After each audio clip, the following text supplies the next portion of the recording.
You know, And JR, I'm on my second bottle tonight. well, I mean, nurse it long and hard. I get. Wait, that sounded bad.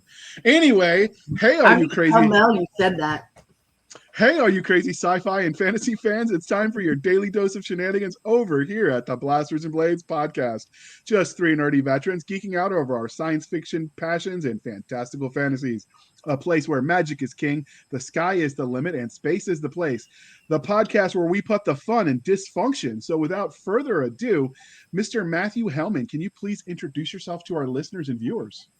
Sure. My name is Matthew Hellman. I am the author of The Biting Cold, a book that comes out on February 25th.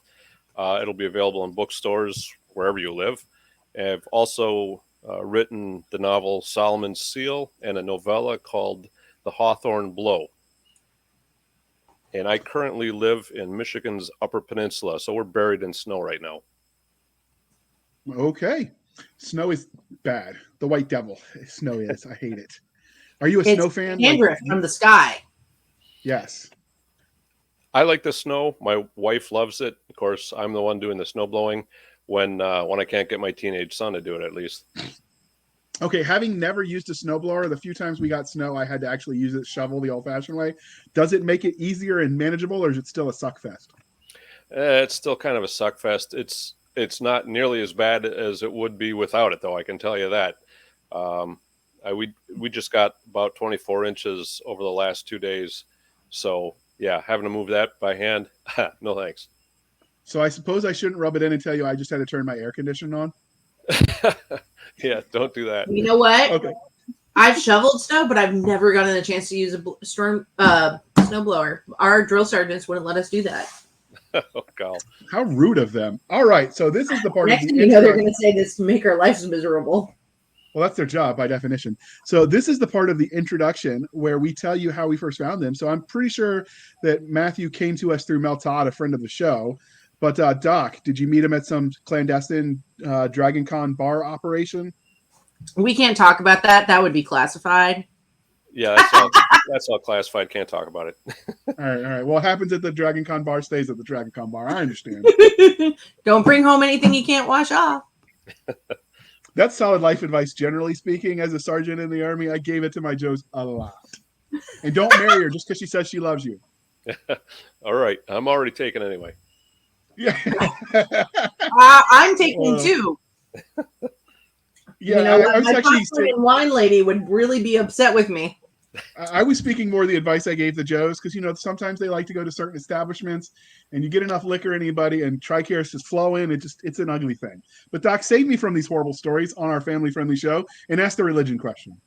Okay, in order to prevent JR from having flashbacks to his misspent youth, which one would you prefer? As Star Wars, Star Trek, or Firefly? If it were just between Star Wars and Star Trek, I'd have to go with the Star Wars just because I didn't follow Star Trek that much, and the world building didn't seem quite as coherent as. And I'm talking about the original 3 Star Wars now, but with that Firefly in there, I got to go Firefly. The characters are so huge and strong, and the world is complex and unique. It's makes sense. Does that make sense?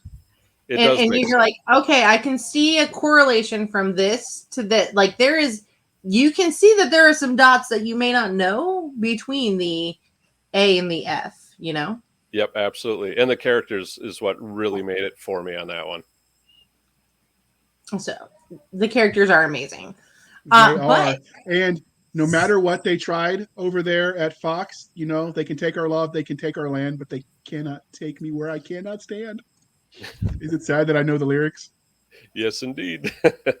So much of you is so sad, JR. It's okay. I do what I can. It's just my little charm. It's what I add to the universe. So speaking of characters, which one would you pick for fantasy? Game of Thrones, Lord of the Rings, or The Wheel of Time? I like them all, but I got to go with Lord of the Rings. Kind of its original. It was just groundbreaking, and it always will be. I gotta go Lord of the Rings all the way. Very classy, very perfect.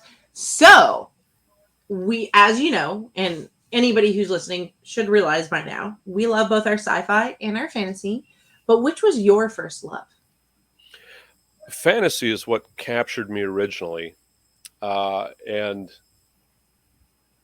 it was essentially a book I picked up. I was late to develop a good reading habit, and it wasn't until we were going to go on a 9-hour trip, and I thought, man, back then we didn't have handheld video games or handheld movie players, anything like that. So I was in a bookstore and I just kicking around, and I picked up a copy of Terry Brooks's Sword of Shannara, and I tore through that thing tore through that thing in the car, and that really kicked it off for me. So when you were younger, did you get any of those choose your own adventures that were popular once upon a time? Oh yeah, where I cut my teeth, the lone wolf ones. Oh yeah, definitely did choose your own adventures. I did read a little bit of sci-fi, but I just kind of kept coming back to the fantasy. Okay, that's always good. Like I said, and if you're watching this on YouTube, you will know I had shared the lyrics of the song because I'm that much of a nerd, just to prove I knew them. So there's that, people. But don't ask me to remember why I went into the kitchen, because that's a bridge too far. So, all right. So we've talked about, your love of fantasy, but what was your first memory of engaging with it? Was there any one particular property that was the first for you? Or is it Shannara?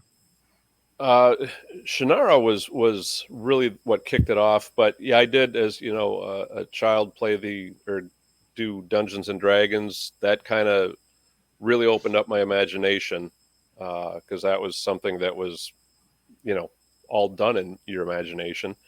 And I did that for, a couple of years, didn't get super serious about it, just enjoyed playing it.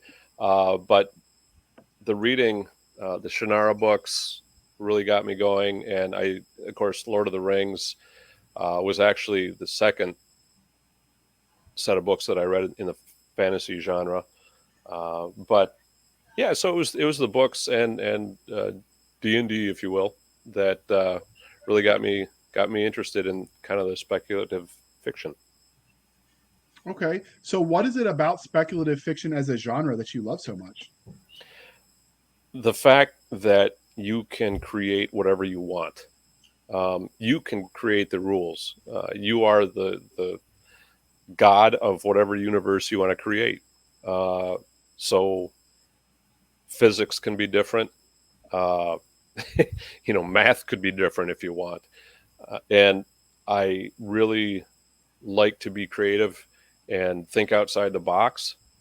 And so I enjoy authors who can write like that and draw you into something that doesn't actually exist, and make you feel like you're there.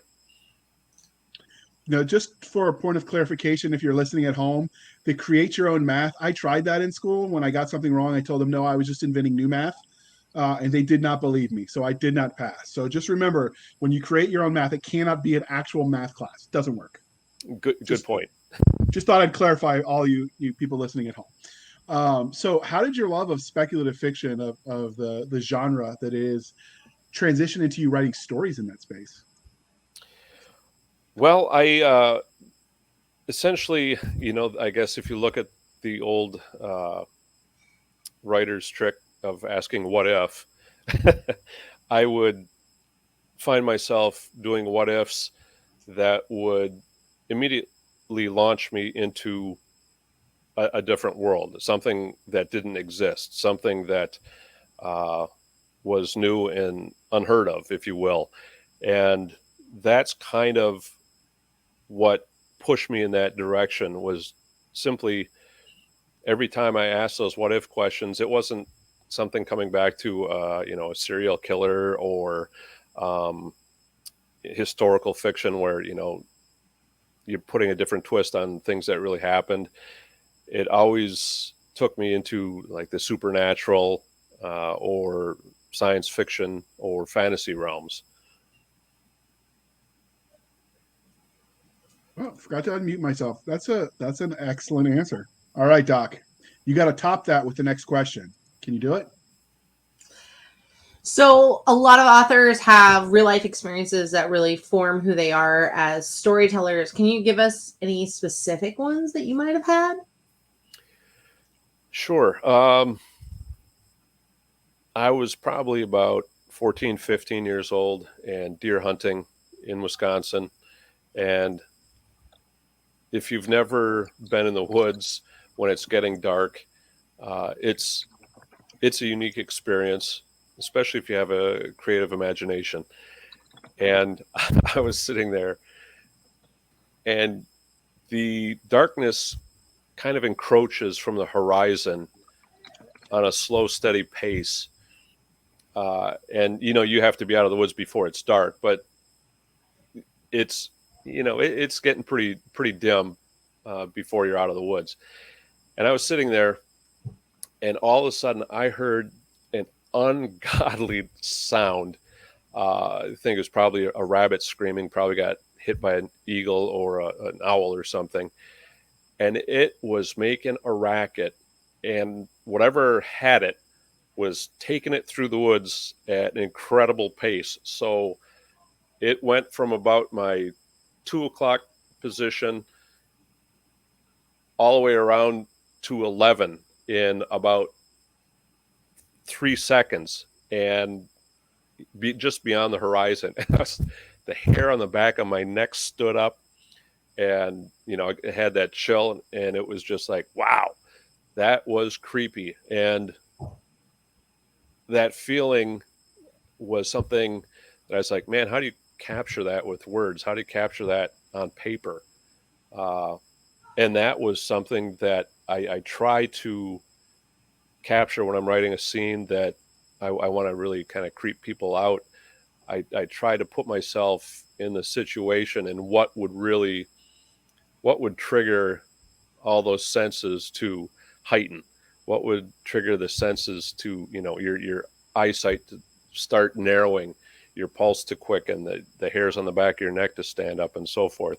So that particular event certainly helps shape the way I write.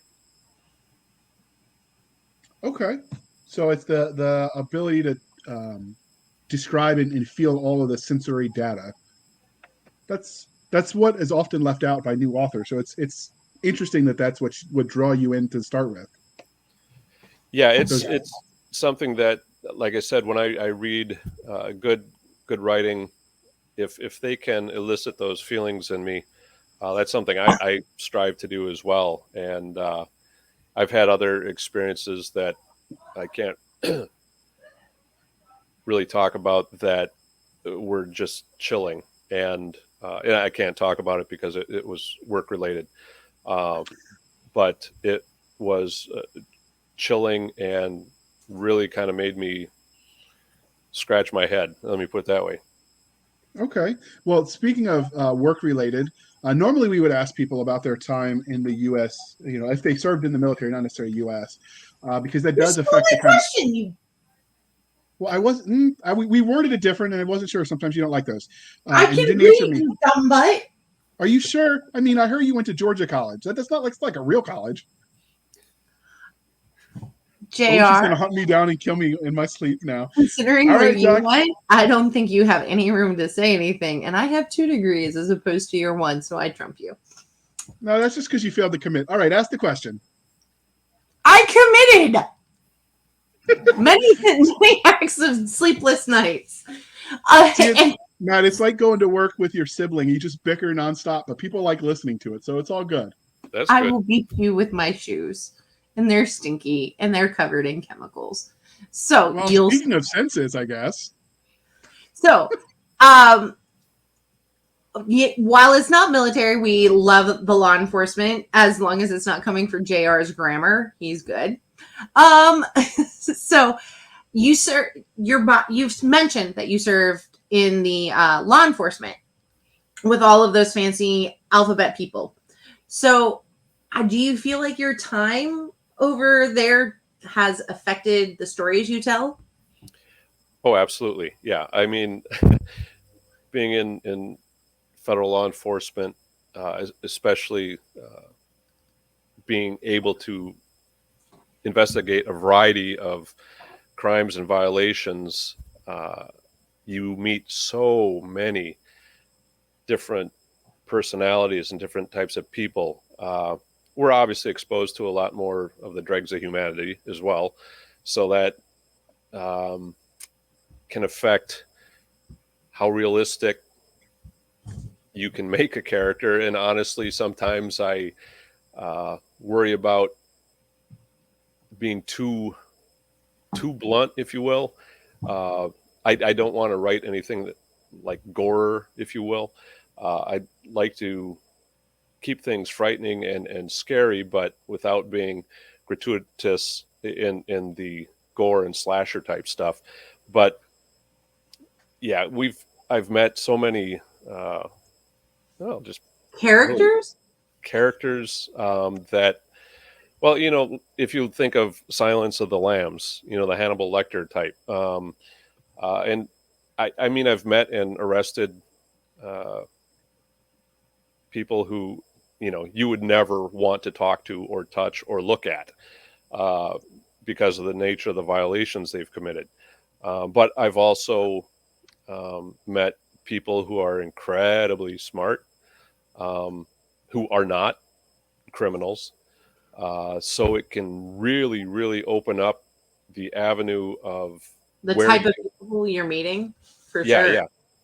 So, and it really, and even the people I work with, there's so many different characters that I work with that sometimes I find out that I'm, as I'm writing something, I'm like, wow, this sounds just like so and so, and I have to kind of tweak it a little bit just to make it diverge a little bit from reality. So you mentioned in diverging from reality. So the actual experience you have as a law enforcement agent, does it make it hard for you to watch the cop type drama shows? Yeah, it kind of does. Like, I'm sorry, but Law and Order it just shoot me. It, I understand it's a great show, and I've seen episodes and I've been entertained, but it's moves along so fast and skips over so much uh, that needs to go on behind the scenes that I kind of get frustrated with it. And even I've spent the majority of my career working counterintelligence cases, so reading Robert Ludlum or Tom Clancy, there's certain things where you just go, you know, it's a little tougher when uh, what's going on behind the scenes. If the writer doesn't do it justice, it kind of it damages the story for me. So I that's probably why I like the fantasy science fiction, because it is a complete escape for me from my everyday life. All right. Well, we normally ask what. So you mentioned that you met a lot of interesting people at the bureau, both on the right and the wrong side of the badge. So do you ever draw from those people, even if subconsciously? Do you think when you're writing characters? Oh yeah, absolutely. Excuse me, there have been some criminals that were just so brazen that you couldn't help you can't help but to identify them as a very strong character. And that's one of the things uh, you strive for as a writer, is to create strong characters. And within the bureau, on the right side of the badge, if you will, we have such a unique conglomeration of people that it's sometimes fiercely entertaining to kind of use some of them as bases for a character, uh, based on their personality types. I mean, if you have someone who's a real director who will, tell you, go here, do this, do that, and, not hesitate, and just, kind of a hard charger, versus someone who's more of a thinker who, maybe is planning something, and they come up with just about every possible contingency you can imagine, so those might be two extremes where one is like, let's kick the door down and take them out. And the other one, well, let's have people at all these different locations in case this happens, in case that happens. And you bring those two together and you come up with, your typical plan that operates quite well for the first 1 minute until like every plan, right? Goes to pot about 30 seconds in. But those people and the people I work with are rich with qualities that I can draw from for characters and for situations. The stories that we tell each other sometimes are fodder for books because some of them are so unique. Some of them are entertaining, some of them are terrifying, some of them are frankly depressing, but you can tweak them to a fictional setting and get good storytelling out of it. So speaking of storytelling, it does make me wonder how many people have watched shows like Law and Order and CSI and think, now I know how to get away with the perfect crime and got caught because TV wasn't real. Oh, I can see that. Yeah. I have a detective in the family who says his first stop these days is because idiots post everything online. Like, oh, okay, he just confessed on Facebook or whatever. Oh, that's a fact. The social media is full of knuckleheads, I can tell you that. And I'm of an age where I remember the Cold War and, loose lips sink ships and you don't want the government spying on you. And now people are like, oh, Mr. Government, please spy on me harder because I want to put it on the internet. Well, that's just it. You hear a lot of people complaining about their privacy, but they put their whole lives on social media, and it just makes you scratch your head and go, all right. Yeah, that's why like the people like, oh, I want privacy, but let me put Alexa in my house so it can spy on me. Oh, yeah. Yep. Sorry, Bezos. So we've talked about how your time in the FBI has affected the way you tell stories, and it was an enjoyable experience listening to you. But does it, and you talked about not being able to watch cop shows because the procedural stuff, they get it wrong. But other than that, does it affect how you engage with content as a general rule or only when it pertains to law enforcement issues? Well, there's a couple things.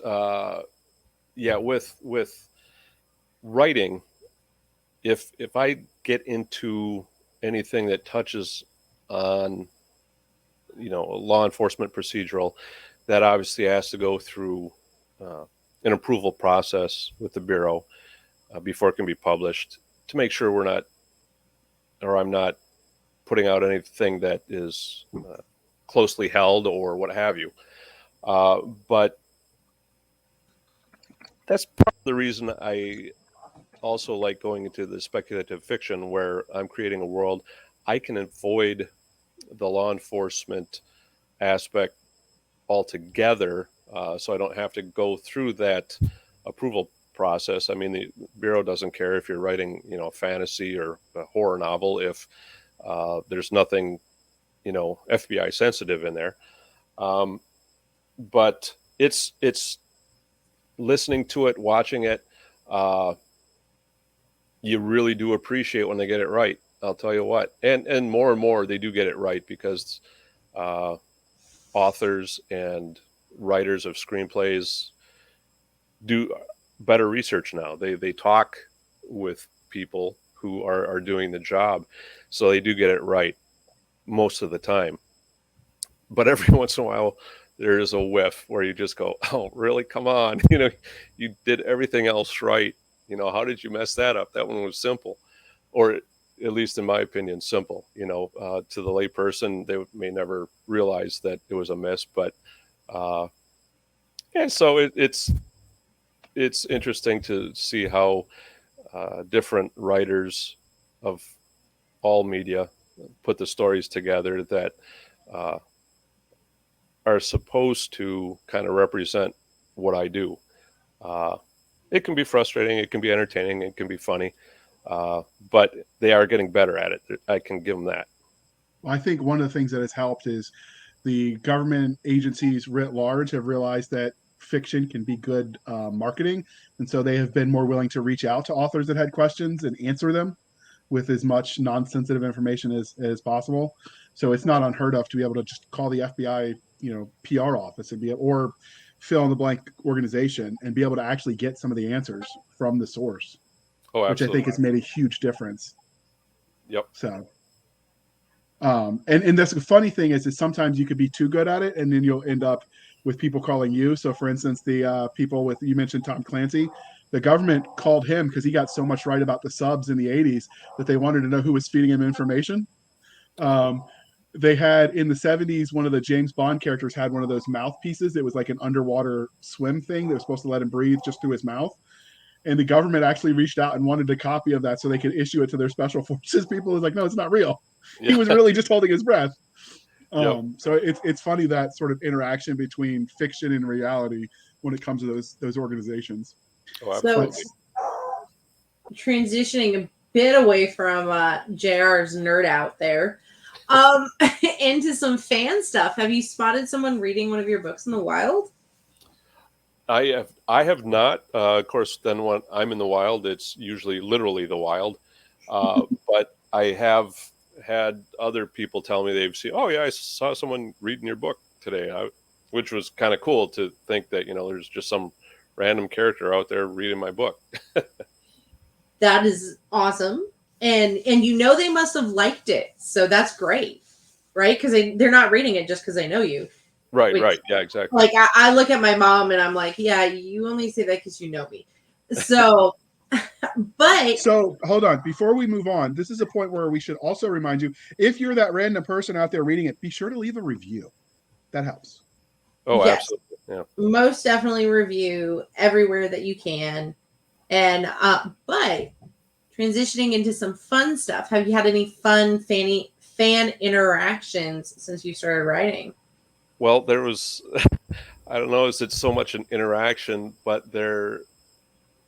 I did a short story that got published in an anthology called Six Guns Straight from Hell, Volume 3. And these are horror stories set in the Old West. And my short story was titled My Nameless Beast. And when I was working with the the editor, at the very end, and this kind of is a spoiler here, but it has to be to get the point. At the end, I reveal the horse's name as being Lucifer, and when I wrote it up, basically the last sentence was essentially, I finally knew the name of my horse, and Lucifer, and the editor said, I think at this point we need to trust the reader that they're going to figure it out, and we can just leave Lucifer off, and it's a little more dramatic then, and so forth. And I was like, all right, okay. Well, when he published the book, he left Lucifer off, but he left a semicolon instead of a period. And one of the reviews on Amazon, I think it was, one of the readers said, I still don't know what the name of that damn horse was. And it just cracked me up. And I was like, oh, and of course I didn't have any way to respond and let him know what it was. But that just tickled me, because we had this discussion how, yeah, they should have figured it out by now. And someone still just missed it. And I can understand wanting to, see it there. But that one, I wish I could meet that person and just shake their hand and give them a hug and say, yep, this is what it was. Those can be funny questions, the way editors read things, and sometimes the way we as authors do. Yep. I've still loved some of the back and forth about when you talk about future worlds, whether they'll still be paperwork. Oh no, it'll be wireless. Okay, if you say so. Yeah. Yep. Doesn't matter what format it is. If I have to fill in a box, it's paperwork. Pretty much. So, have you had any funny, weird interactions with a fan since you started writing? Not really. No, nothing that jumps to mind.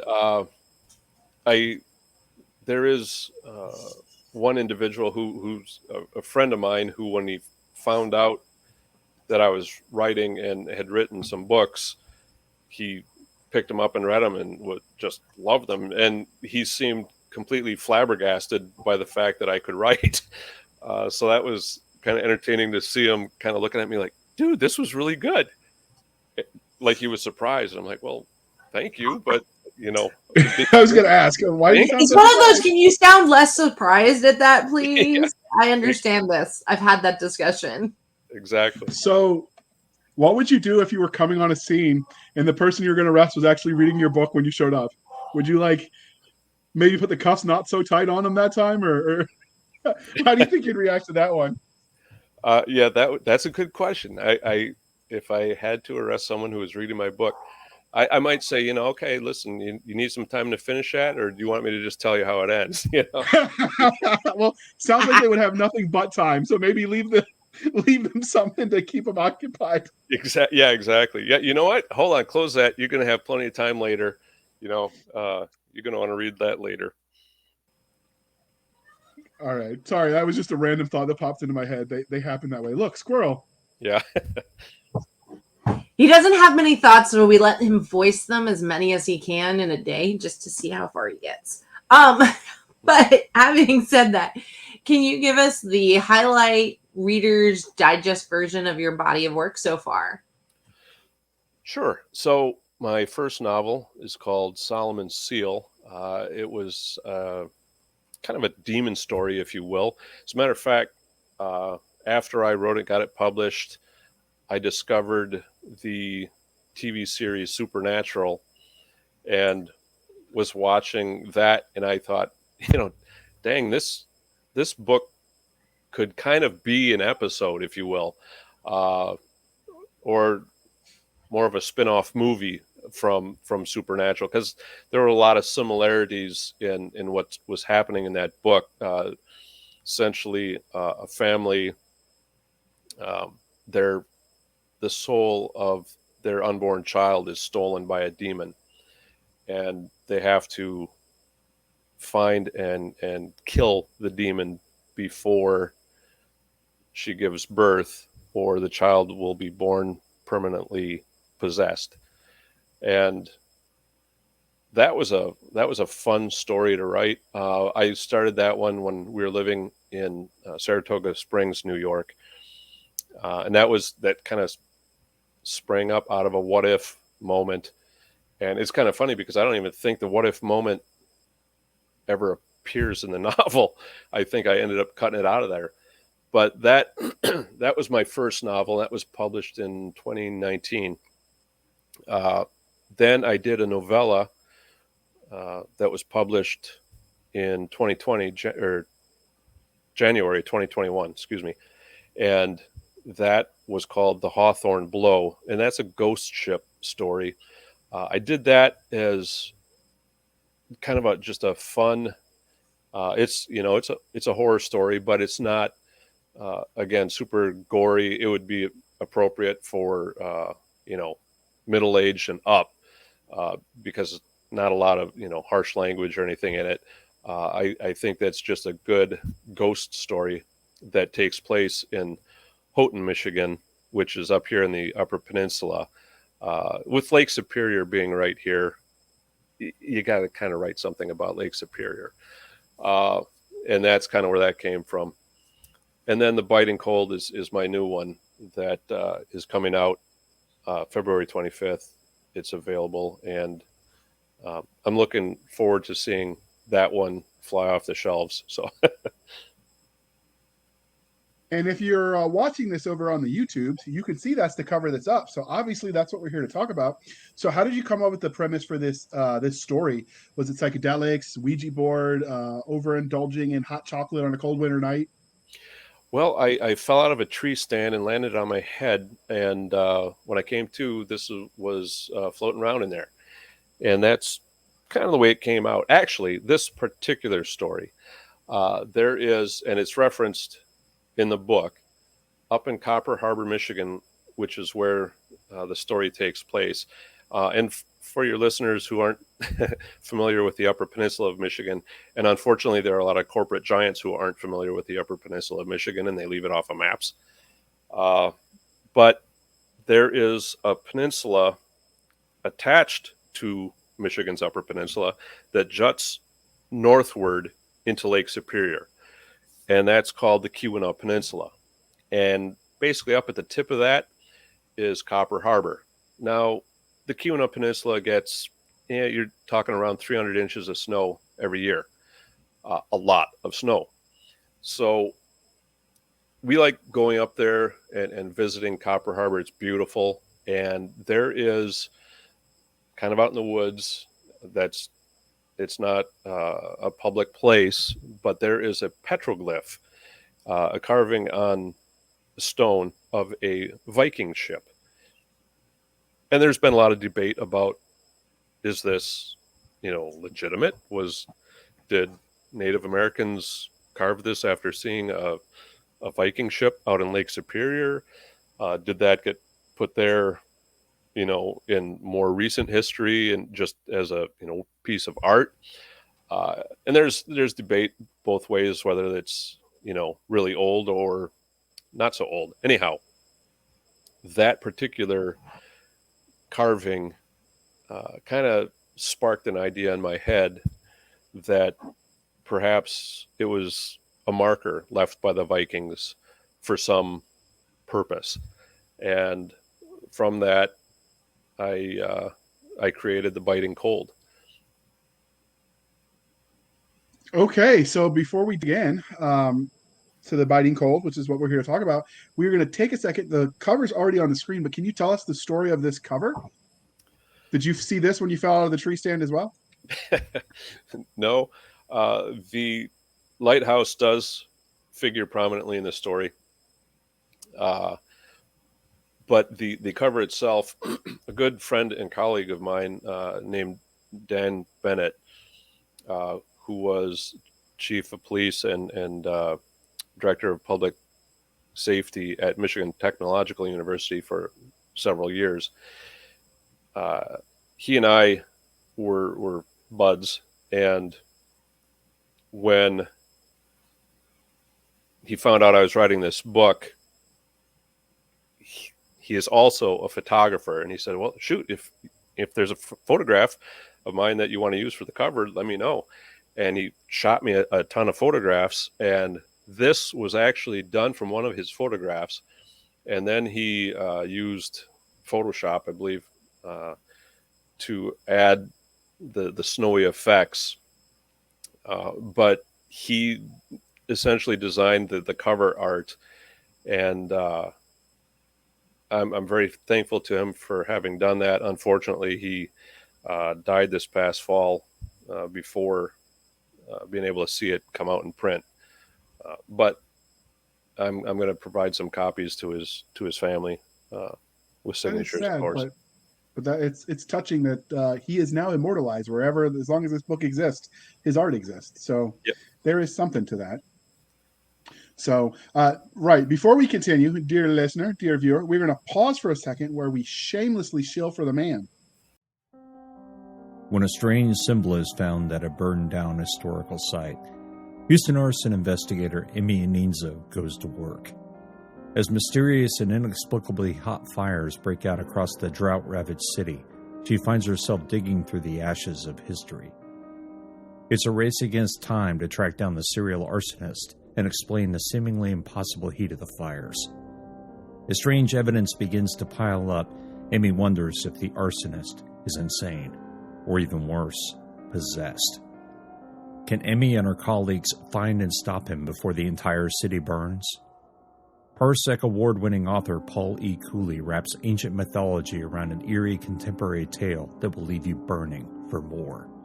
Garrett's Inferno, a free podcast novel available from shadowpublications.com and iTunes. Some mysteries shouldn't be solved. All right. Thank you for sticking with us through that commercial interlude. I had to mute Doc because I was going to cut her off before her next question. But, she's bossy, so I got to get somewhere I can. And as long as there's several states between us, it's relatively safe for me to do so. But all right, Doc, the next question is yours. Oh, I'm going to send you COVID to your mailbox. No, I'm kidding. Wait, is that I even? know You know what? We've got an FBI agent here. We probably shouldn't make that joke. But just ask No, we question probably 19 and so we shouldn't. don't get a deal. So, I am going to send you pineapple on your pizza, though. So. And that is heresy, and that is a true crime. Hey, can you arrest her for that? Is that like a crime where you would send her to jail, Matthew? I'm sorry, you were both muted. I didn't hear anything. So the FBI has no official stance. All right, time to write my congressman. Okay, so can you give us the 30-second elevator pitch of the novel? Sure. The harsh winters of Michigan's Upper Peninsula can kill the unprepared, but what it awakens will kill everybody. Well, that's very thorough. In under 30 seconds, so you win. I know, I'm very impressed. So, what is it that makes your series? Is this a series, first of all? I may do a second, although I don't know if I'd go beyond that. I do have ideas for a follow-up novel. So if people like this enough, you'll make it a duology, is what I'm hearing. Right, yeah.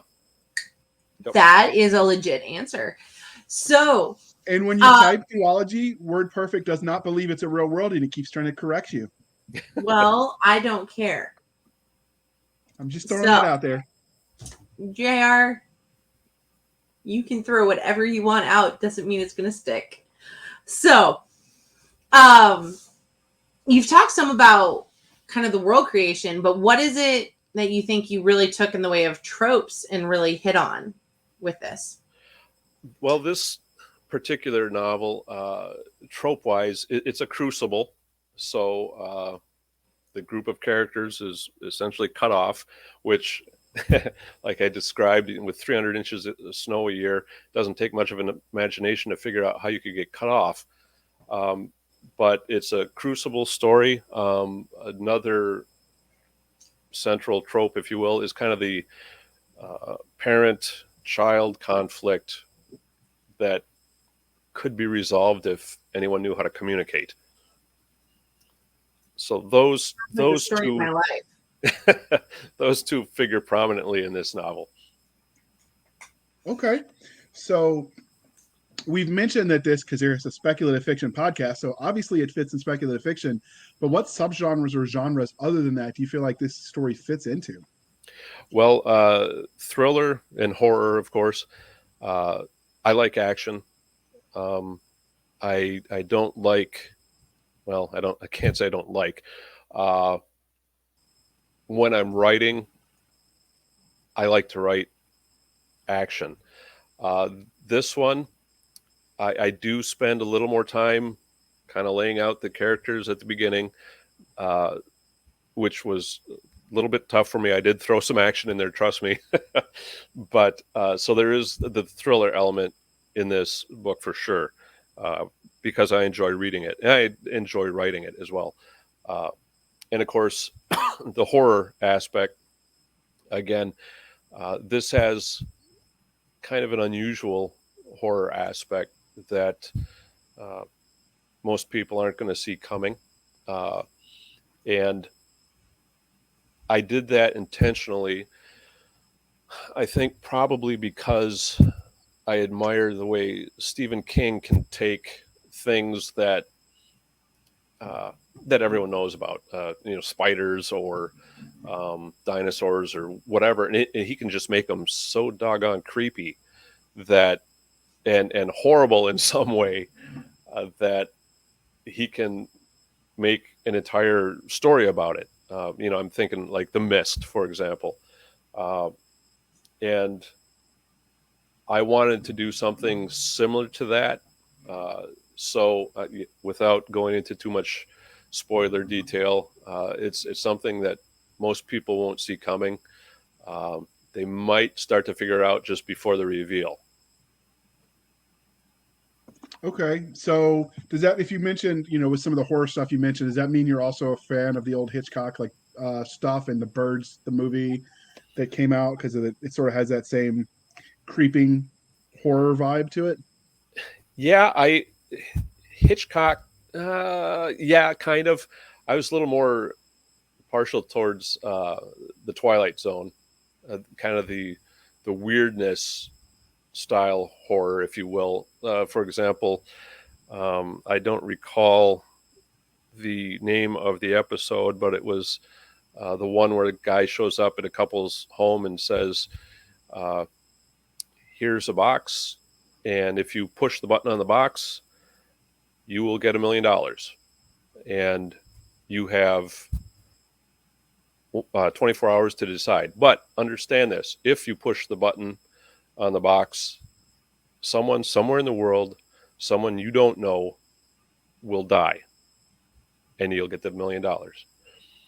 And they go through the whole episode debating whether or not they're going to push the button on the box. And he says, and before he leaves, he says, of course, I'll be back in 24 hours to collect the box and see what your decision is. So when he comes back, they decided to push the button, and they push the button, and he gives them $1 million. Then he takes the button, or the box with the button on it, back, and he looks at them and he says, now I'm going to take this box and I'm going to go somewhere in the world and give this box to someone you don't know. And that's how the episode ends. Ooh. And yeah, that kind of horror, I just love it, because it sneaks up on you. All right. So this is where we start talking about the story itself. So what can you tell us about the main character? What makes them stand out in the crowded field of science fiction and fantasy?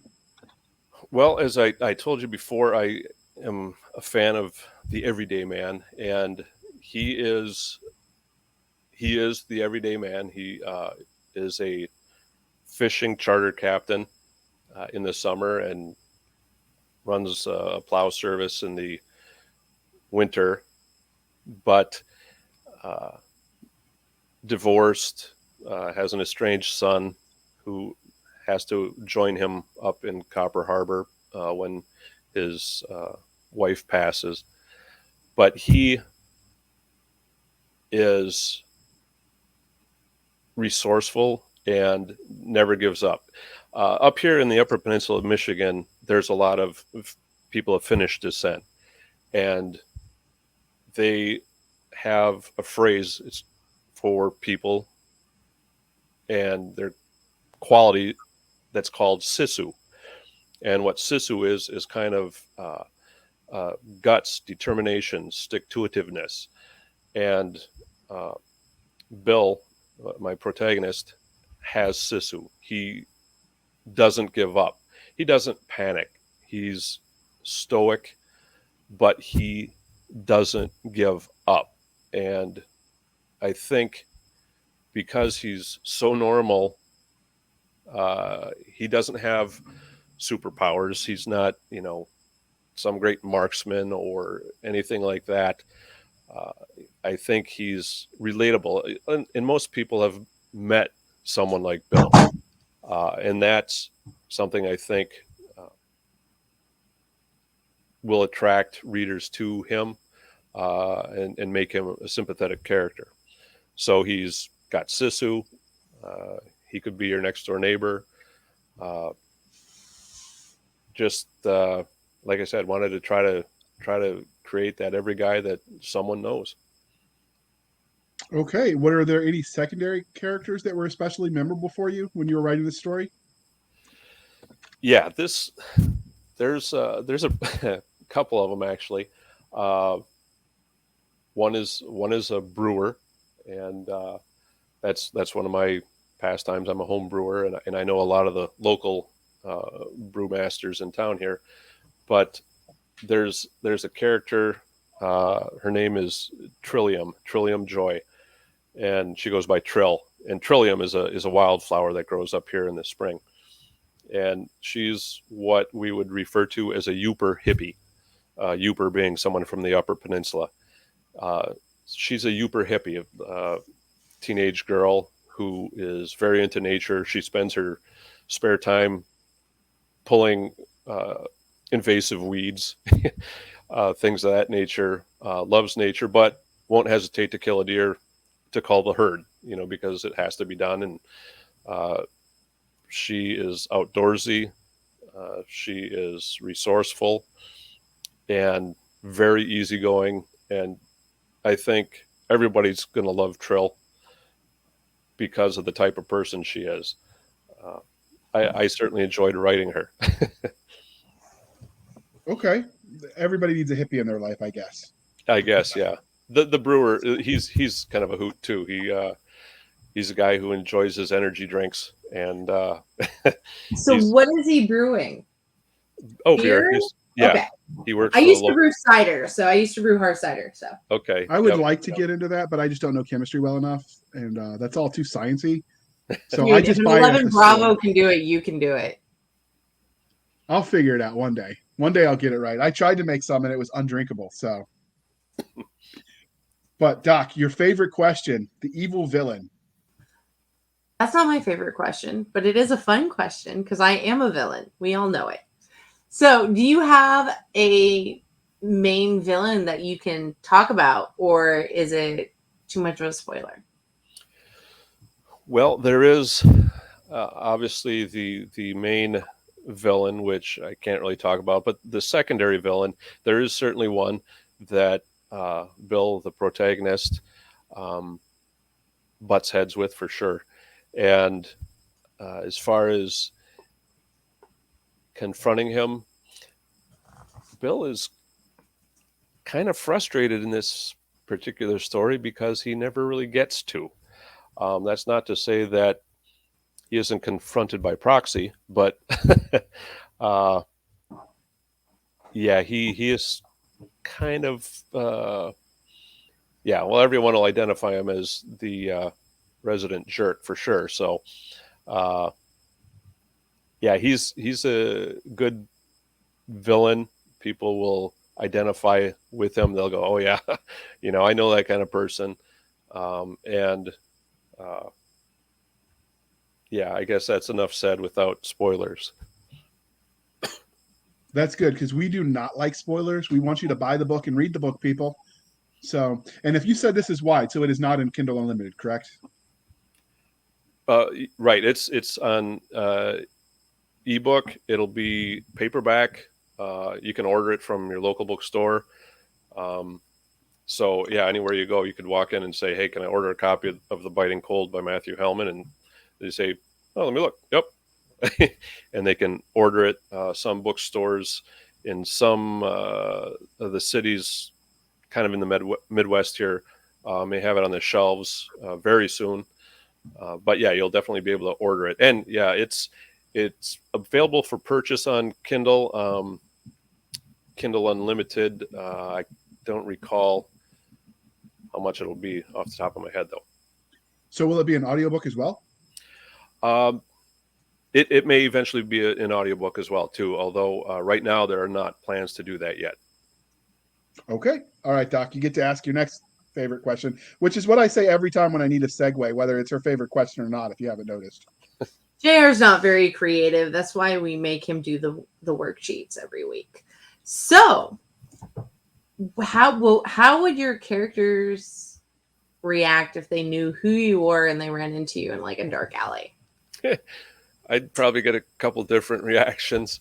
The protagonist Bill would probably punch me in the face and then buy me a beer. But they would probably, first words out of their mouth would be, "Really?"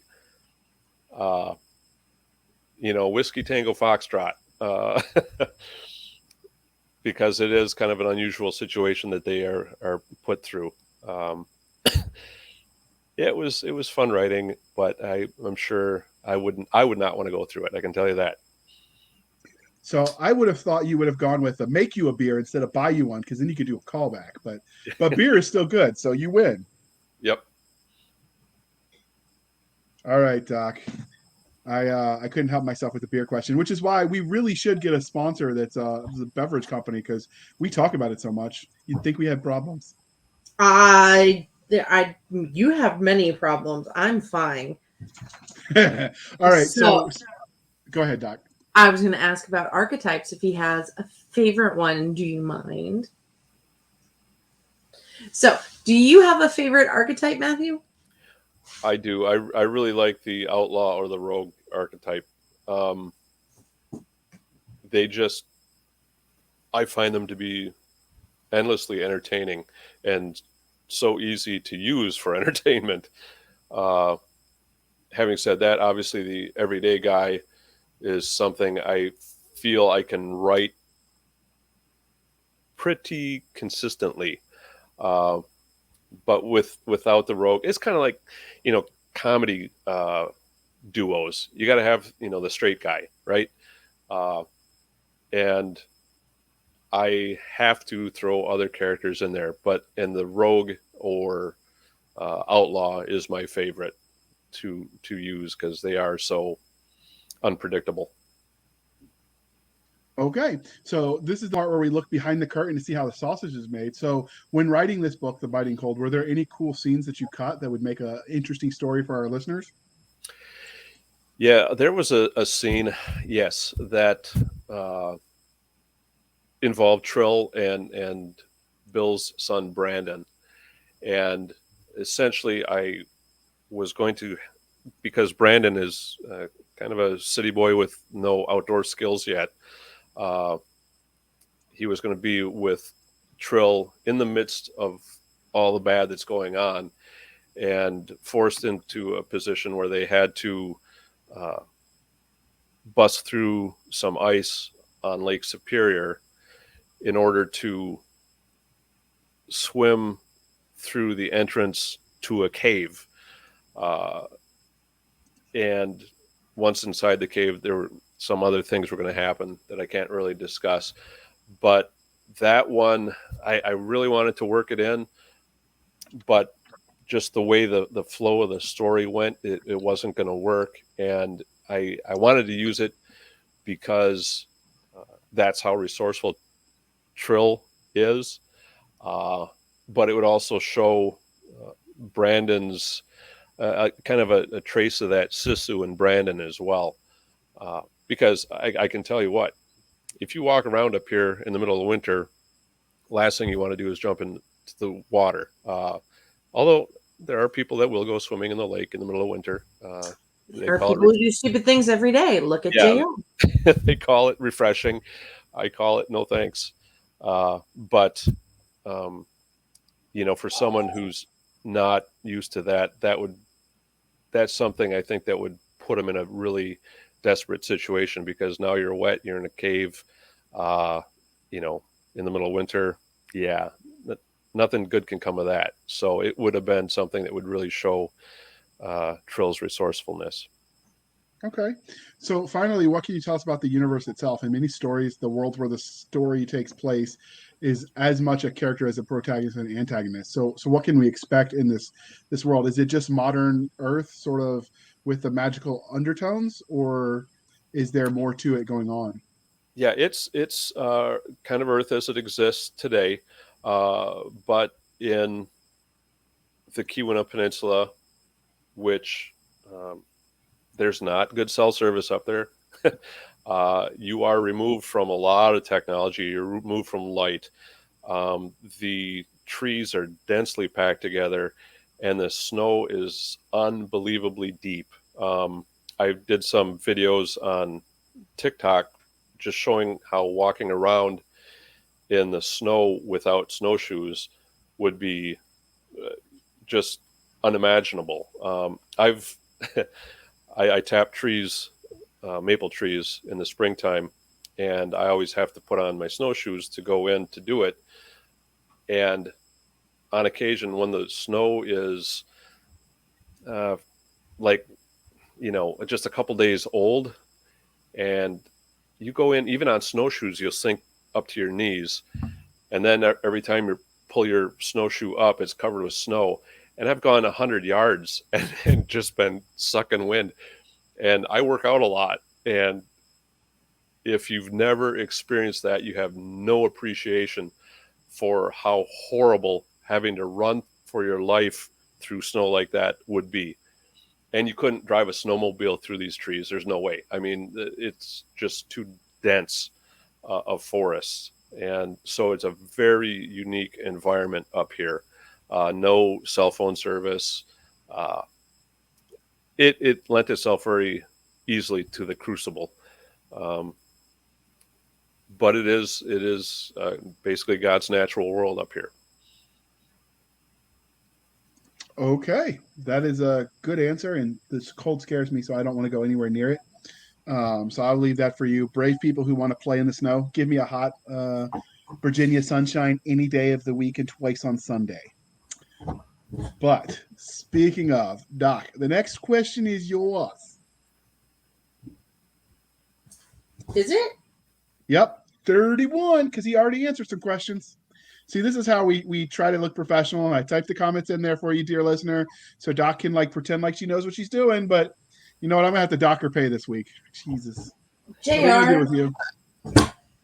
I do have your address. Remember, your mother gave it to me because she likes me better than you. Don't make me send you pineapple on pizza. That's cheating. You're not allowed to bring the mothers into this. This is like an unspoken rule. I'm sorry. You always bring your mother into it. No, you're fired. Matt, you want a job?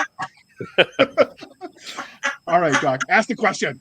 Pretend you're a professional. Every literary universe has its own consistent rules of science, technology, magic, or just a general system of how things work. Can you explain what's going on in your book? So it sounds like it's modern day technology. Yeah, it's modern day technology. And then is it a high magic system or like low magic, or just you haven't really outlined it just yet? So you don't know. Yeah. Yeah. As far as low magic, what they're up against, it doesn't lend itself to your typical tools, if you will. So they do have to think outside the box. And however, if you look at the world starting with Solomon's Seal and then Hawthorne Blow and then the Biting Cold, and perhaps the next in the series of the Biting Cold, one of the things that I think is going to be kind of consistent is the concept of special weapons, like when I say special, like sanctified weapons that do something just a touch unusual. In Solomon's Seal, it was a pistol that was sanctified and could actually shoot and kill a demon. In Hawthorne Blow, there was a knife that was involved. And I won't go into what I'm kind of conceiving of for the next in this series of the Biting Cold, but that kind of relic, if you will, is kind of a common theme. Okay, that's the relics can be fun. So do you try to match them with like rumors of existing stuff, or do you just try to make the relics up on your own? Well, a little both. For example, in Solomon's Seal, there was one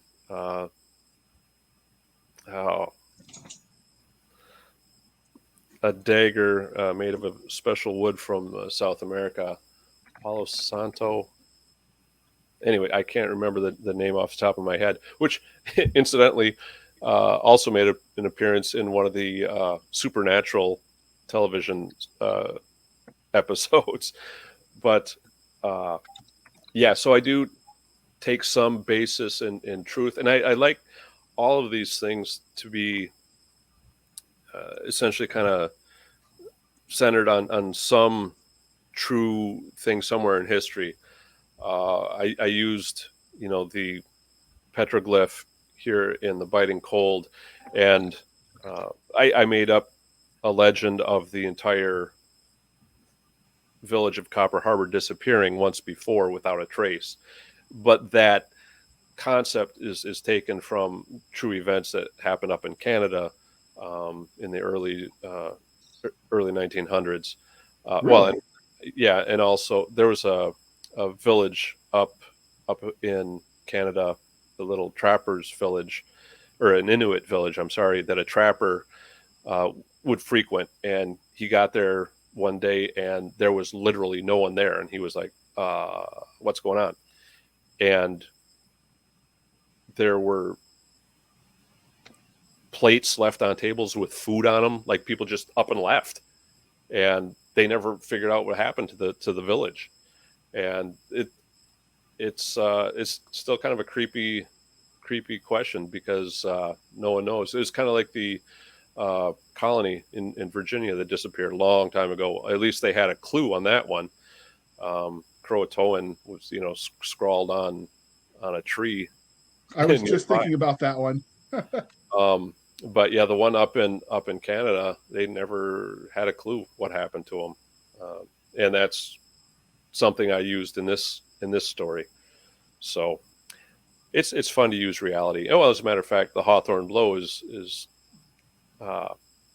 based on it. Well, not based on. It is inspired by the story of the Lucerne, which was a 3-master ship that sank in Lake Superior in a November storm by Ashland, Wisconsin. And the next day they found 3 of the crew members, because it sank in relatively shallow water, so the masts stuck up out of the water a little bit. And they found 3 crew members clinging to the masts, frozen in about 3 inches of ice. Ooh, that sounds unpleasant. Yeah, inspiring horror novel. I could see that. So, all right, Doc, you see the notes? I do see the notes. So, did you create any fantasy creatures that we're going to see in the book?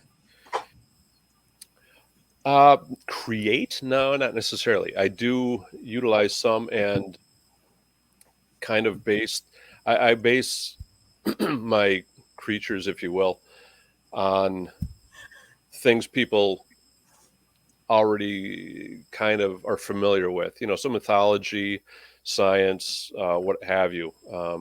So yeah, there is something that makes an appearance in this book that people will be like, oh, wow. All right.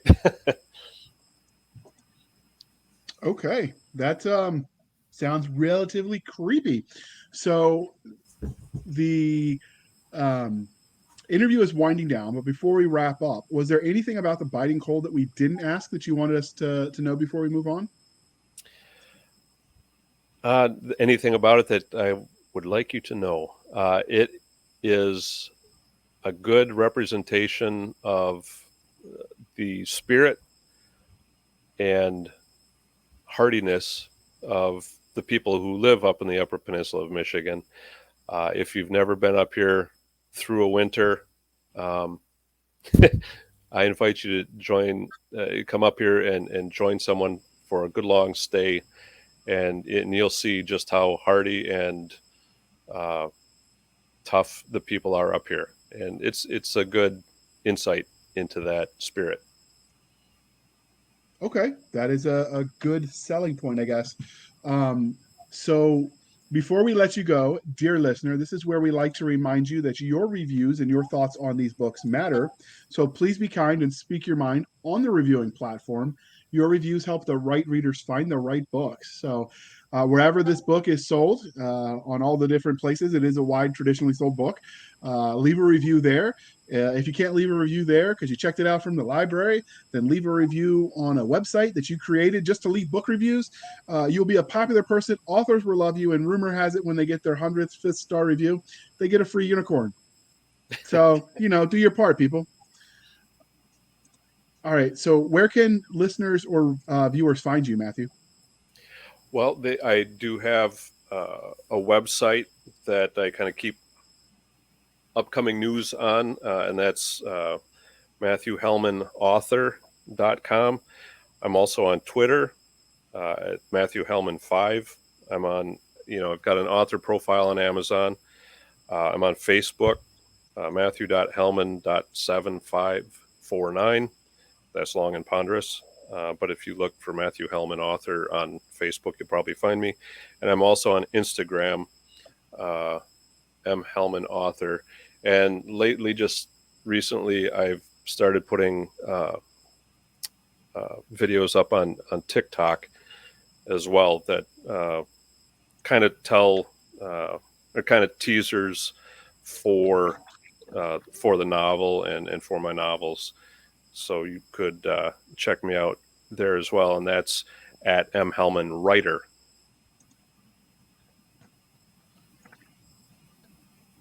All right, we will add all of that to the show notes, people. So if you scroll down where you view this, you'll be able to see that, and you can click the links and do the thing and stalk as you do, but not too hard because he does work for the FBI and he knows where you live.